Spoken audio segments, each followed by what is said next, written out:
Prudence Welch was a member of the Strong City group for years.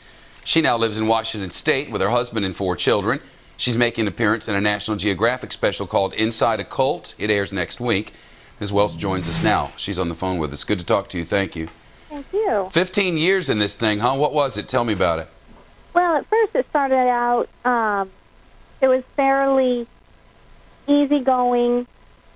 We just wanted to go to heaven, do the right thing. And then over the years, I mean, it kind of, weird things would start popping up, and he could... Like what? Well, like he would do a close of probation, like if you were sealed at a certain point, and if you weren't good You were enough, what? that you were sealed at a certain point, like Sealed? you were either going to go to heaven or go to hell. And he would decide on this. Yeah. That'd be my first clue. Something's weird, but go ahead. So, you know, that happened, and then he got rid of all of the ministers but himself in '94. And so then it was just himself in charge. And then I got married that year. That was smart. Hey, did he ever touch the kids? You know, there are allegations that he had weirdness going on with the little ones. That's not a live picture.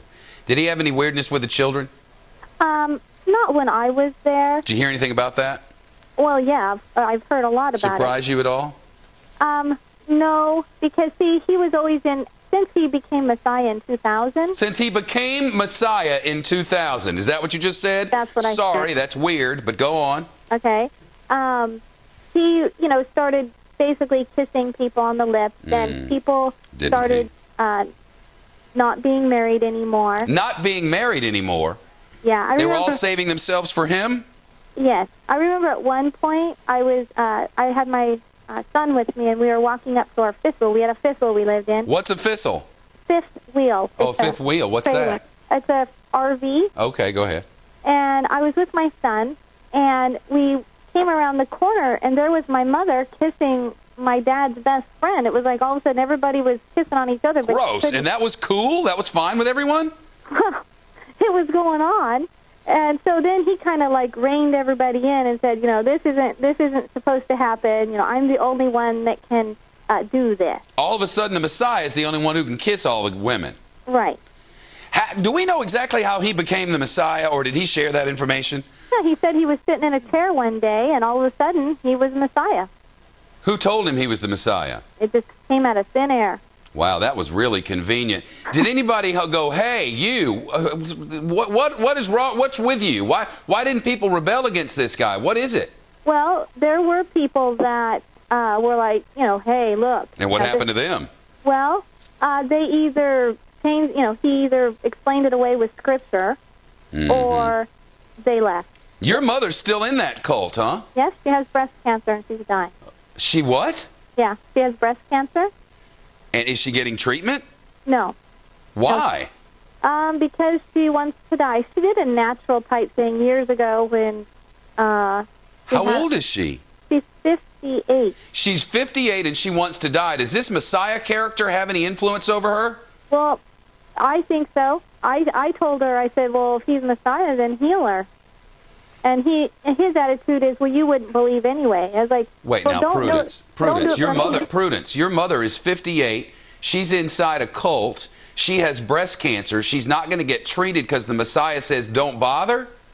Well, he said that it wouldn't matter if he healed her or not. Nobody would believe him anyway. And I'm like, well, don't do it for me or anyone else. Do it for her.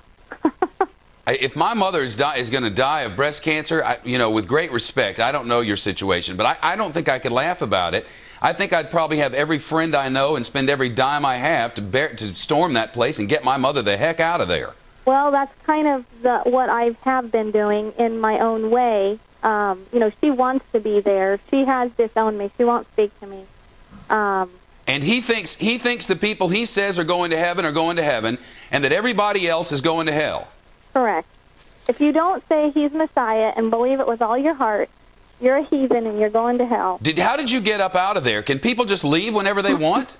Well, yes, you can leave whenever you want, but you're going to hell. And so the mind game is, if you want to go to heaven, then you stay. Well, what happened was is our kids, he doesn't like kids. Our kids were evil, and he called my second son retarded.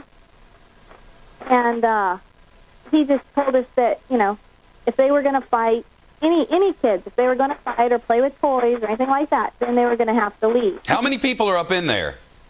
Right now, there's 56. And he's kissing them all. Yeah. Send in the National Guard. Prudence, we want to keep up with your story if we could. We'd like to learn more about your mother. Okay. All right, so our folks are going to be in touch with you. We'll all be in touch with you. Imagine, folks, listen to me. Your mother is up in a cult. You were there for 15 years. She has breast cancer. Messiah won't heal her. So she's just going to die at 58. And if you leave there, you're going to hell. Prudence Welch was our guest. She appears in the National Geographic special Inside a Cult. It airs 10 Eastern, 9 Central next Wednesday, May the 7th on Nat Geo. Good grief.